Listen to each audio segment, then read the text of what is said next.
साथियों नमस्कार। DM institute event के यूट्यूब चैनल में आप सभी का एक बार स्वागत है। जैसा कि मैंने पिछले वीडियो में आपसे बात किया था, कहा था कि मैं बहुत जल्द ईएसबी ने जो कैलेंडर है वो हटा दिया है, उसकी सूचना मैं आप सबको दूंगा। क्योंकि ईएसबी ने जो कैलेंडर हटाया है उसके बारे में आप सबको ये जानकारी होनी चाहिए कि उसमें दो तीन बातें मुख्य हैं जो कहीं ना कहीं बताई गई हैं। एक तो सीएम मुख्यमंत्री का बयान, मुख्यमंत्री जी का बयान। दूसरा इसमें जहाँ तक मुझे है कि वो पूरा कैलेंडर जो हटाया है, तो सारी भर्तियां क्या होंगी? सारी भर्तियां 2027 में जाएंगी। तीसरा इसका एक और मुख्य कारण है कि जो सिलेबस में परिवर्तन किया गया है, सिलेबस या पात्रता परीक्षा 3 परीक्षाएं कराने। तो इसमें मुख्य जो इसके 3 कारण हैं साथियों, आप इसमें देख सकते हैं। एक तो मुख्यमंत्री जी का बयान है कि मुख्यमंत्री जी ने कहा है कि यह 2027 युवाओं के लिए होगा। तो उसमें एक उन्होंने बोला है कि युवाओं के लिए हम एक खास बजट में प्रावधान करेंगे, जिससे कि आगे आने वाले सालों में लगातार भर्तियां किए जाएं। और उनका लक्ष्य है कि 2 साल में, मतलब चुनाव तक, वो 2 लाख भर्तियां कराने की बात कर रहे हैं। लेकिन ये संभव है कि नहीं, ये बात मैं बाद में आपको बताऊंगा। दूसरा, सारी भर्तियां 2027 में। मुझे भी जहाँ तक लगता है, मेरा अपना अनुमान है, और जहाँ तक मैं ईएसबी और एमपी सरकार को जानता हूँ, तो ये निश्चित है अगर कैलेंडर हटाया गया है तो कोई ना कोई इसके पीछे रीजन है। और मुझे जहाँ तक लगता है कि कृषि विस्तार अधिकारी की जो जगह अभी लास्ट टाइम आई है, उसके बाद का सारा कैलेंडर उन्होंने हटा दिया है। तो उसमें नीचे लिखा भी, आप जा सकते हैं ईएसबी की वेबसाइट पर जाके चेक कर सकते हैं। तो उन्होंने लिखा है कमिंग सून। लेकिन मैं इसमें एक आपको रीजन दूंगा कि 28 आपको बोला गया है कि 2027 और 28 2 साल उनके पास 2 लाख भर्तियां कराने के लिए। लेकिन 26 में क्या होगा? तो 26 में ये होगा कि आपकी लास्ट भर्ती यही करा दी जाएगी, और वो भी अगस्त में प्रस्तावित है। तो जहां तक ईएसबी को जानता हूं, तो वो अगस्त में न होकर जो सितंबर तक हो। तो आपको 2-3 महीने क्या होगा, जो आप एक परीक्षा कराना चाहते हैं, जैसे सिलेबस और पात्रता परीक्षा का जो उन्होंने सिस्टम किया है कि 3 परीक्षाएं करानी है। जैसे एक शिक्षक के लिए होती है, उसमें एक जो अलग कौशल विभाग वगैरह ऐसी परीक्षाएं होती हैं, और तीसरी परीक्षा जैसे एमपी पुलिस वगैरह, जो एमपीएसआई इनकी। तो 3 फॉर्मेट उन्होंने तैयार किए, तीनों में वो क्या है, एक एक पेपर कराना चाहते हैं। लेकिन उसमें भी आपको बहुत सारी चीज़ों की समस्याएं हैं। आप लोग शायद, या तो यूट्यूब पे इतने लोग जल्द बनाते हैं, वो कहीं ना कहीं अपने सिलेबस के लिए बच्चों में ऐसा एजिटेशन पैदा कर देते हैं कि ऐसा होने वाला है, वैसा अभी तक कोई निर्धारित नहीं है। लेकिन मेरा तीनों चीज़ों में एक ही अनुमान है कि ये सारी चीज़ें या सिलेबस जो हटाया गया है, वो तीनों चीज़ों को करने के लिए ही हटाया गया है।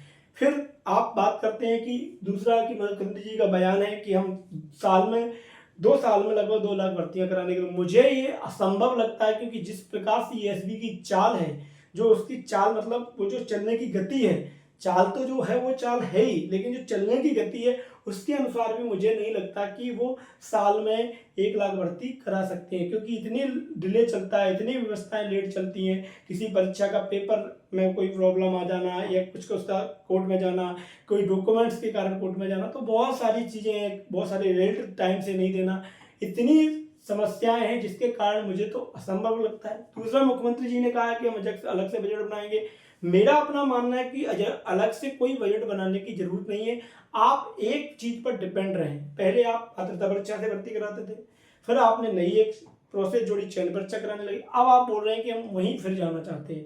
इसके बीच में 3 सवाल उठते हैं। जिन्होंने पहले पात्रता परीक्षा पास कर रखी है, वो चयन के लिए चल जाते थे, उनका क्या होगा? जिनको आपने बोल दिया था कि उस समय के मुख्यमंत्री जी ने, कि वह उनका जो उस समय पात्रता परीक्षा उन्होंने पास की है, उन्होंने जो पात्रता परीक्षा पास की है, वो आजीवन मान्य होंगे।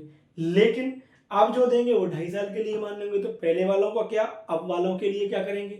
दूसरा, अगर आप 2.5 साल दे रहे हैं दोनों लोगों को, ठीक है, मान लिया मैंने आपका 2.5 साल देने का बात सही है, उसमें कोई दिक्कत नहीं है, आप 2.5 साल दे रहे हैं। लेकिन आप 2.5 साल देने के साथ साथ क्या ये एश्योर करेंगे कि साल में कम से कम 2 बार, 3 बार या 4 बार परीक्षा हो? अगर पात्रता परीक्षा से सिलेक्शन होता है तो, अगर सिलेक्शन पात्रता परीक्षा से नहीं है और आप चयन परीक्षा कराना चाहते हैं तो आपको ये ध्यान रखना होगा कि साल में कम से कम 2 चयन परीक्षाएं 6-6 महीने के बीच में होनी चाहिए। पात्रता परीक्षा लगातार होनी चाहिए।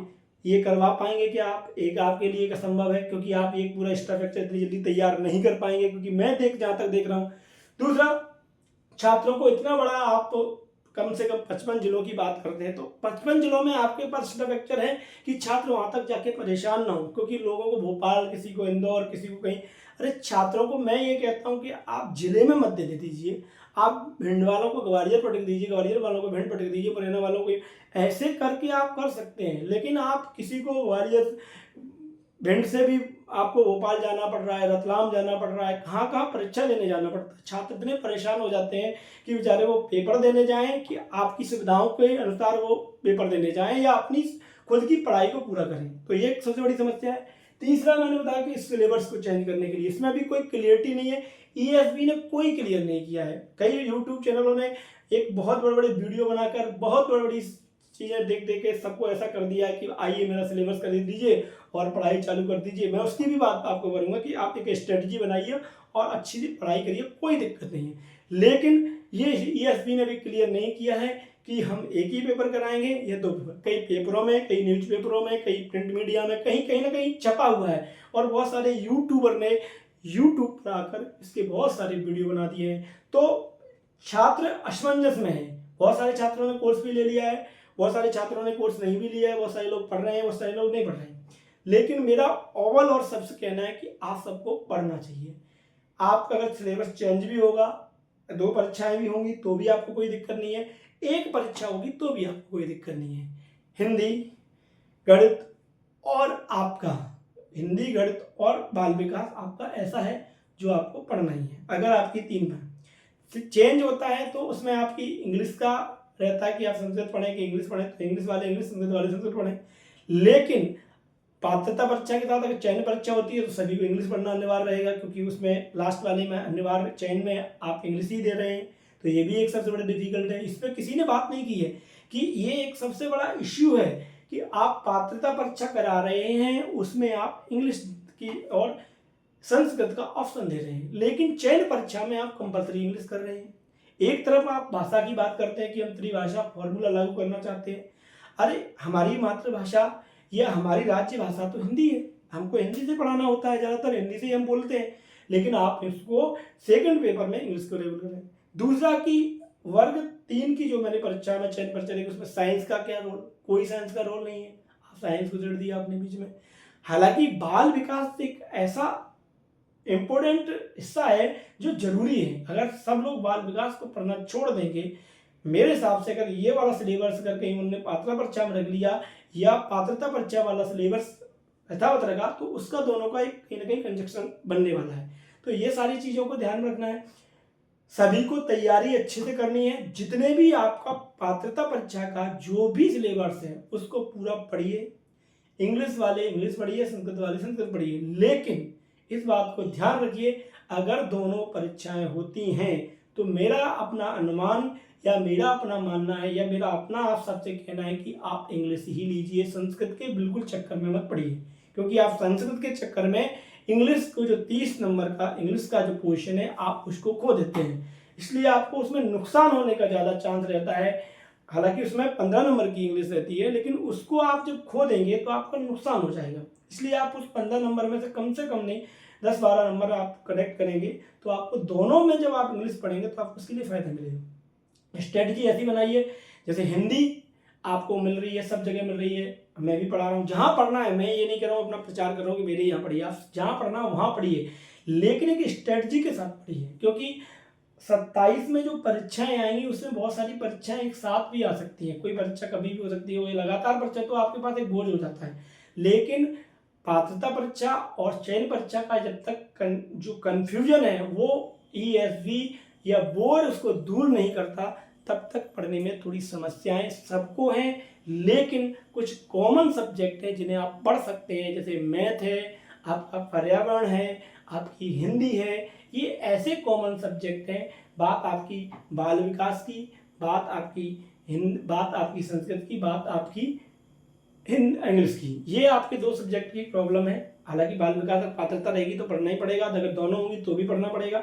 लेकिन ये सारे कंफ्यूजन में 3 सब्जेक्ट कॉमन है, जिन्हें मैं जानता हूँ कि वो आपके वहाँ भी रहने वाले हैं और यहाँ भी रहने वाले हैं। आपकी एक हिंदी है, आपका मैथ है और आपका पर्यावरण है, क्योंकि पर्यावरण का भी हिस्सा उन्होंने कहीं ना कहीं साइंस में जोड़ रखा है। आप चयन परीक्षा का सिलेबस उठा के देख लीजिए वर्ग 3 का, तो उसमें भी उन्होंने देख रखा है। दूसरा, आप हिंदी से अगर वर्ग 2 देना चाहते हैं तो हिंदी आप कवर करिए, सोशल साइंस कवर करिए, क्योंकि भले ही आप उसमें पात्रता परीक्षा दे चयन होगा, लेकिन कुछ ऐसा वेटेज है जो आपको पात्रता में करीबन आपका 90 नंबर का हिंदी, इंग्लिश, संस्कृत जो भी सब्जेक्ट रहता है वो आता ही आता है, तो वो भी आपका कवर होने वाला है। इसलिए इतनी स्ट्रेटजी तैयार करके काम करिए जिससे आपको आसानी से ये सारी परीक्षाएं आप दे सकें। अगर आपको कोई भी समस्या है तो आप कमेंट्स बॉक्स में पूछ सकते हैं। बाकी मैं आप सबसे यही कहना चाहूँगी कि ईएसबी आपके साथ लगातार खेल करता रहता है, कुछ ना कुछ उसका काम है उठापटक करना। अगर वो उठापटक नहीं करेगा तो छात्रों के अंदर एक ऐसा माइंड सेट तैयार कर देता है जिससे वो कंफ्यूजन हो जाता है कि हम पात्रता के हिसाब से तैयारी करें, चयन के हिसाब से तैयारी करें। क्लियरिटी नहीं रखता, कोई भी चीज में क्लियरिटी रखे तो छात्र, जैसे कि अगर आप पहले पात्रता चल रही थी उसी को चलने देते तो कोई दिक्कत थी नहीं, उसको चयन कर दिया। अब चयन चल रही थी, जैसे जैसे छात्र अपने आप को चयन में सेटिस्फाई कर पाया, एकदम उसके लिए तैयार कर पाया, तब तक आप फिर पात्रता की तरफ जाने की बात करने लगे। इसका मुद्दा किसी भी यूट्यूब चैनल ने नहीं उठाया। आप बार बार ऐसा खेल क्यों कर रहे हैं? मैं देख रहा हूँ बहुत सारे यूट्यूब चैनल बना रहे हैं वीडियो, लेकिन किसी ने ये नहीं कहा ऐसा कर क्यों रहे हैं। छात्रों के साथ ये एक तरीके का धोखा है, एक स्कैम है कि आप बार बार उनको परेशान करने के लिए कुछ ना कुछ करते रहते हैं। आप परीक्षा कराइए, एक सिलेबस निर्धारित करिए, एक लक्ष्य से परीक्षा कराइए। जैसे कि हम अगर पात्रता में चल रहे थे तो आपके 5 सब्जेक्ट थे, कॉमन सब्जेक्ट थे, सभी लोग पढ़ रहे थे, वही चलने दीजिए। यह चयन वाला अगर सिलेबस आप रखना चाहते हैं पात्रता में तो ये वाला रखिए, लेकिन एक निर्धारित कर दीजिए कि हम चयन परीक्षा से ही सिलेक्शन करेंगे या हम दोनों परीक्षाओं से सिलेक्शन करेंगे या खाली हम पात्र परीक्षा से ही करेंगे। मतलब आपको दोनों ही करनी है, ये पात्रता परीक्षा करानी है, ये आपको एकदम क्लियर करना चाहिए। और मेरा मानना है कि ये सारी जगह जो आपको मैंने बोली है कि 2027 में आने वाली है सारी भर्तियां, आप कोई भी कैलेंडर, जो भी नया कैलेंडर जब भी अपडेट करेंगे, सारी भर्तियां जहां तक है दिसंबर के लास्ट में तो वो जनवरी ही आपकी हो जाएगी, 27 में ही हो जाएगा, और नहीं तो नहीं, सारी भर्तियां 2027 में आने वाली हैं। आप सभी को ये वीडियो कैसा लगा? आप सभी अपनी राय दे सकते हैं, किसी की कोई सवाल है तो आप कमेंट बॉक्स में पूछ सकते हैं। आप सभी को राम राम, धन्यवाद, राधे राधे, नमस्कार, जय हिंद।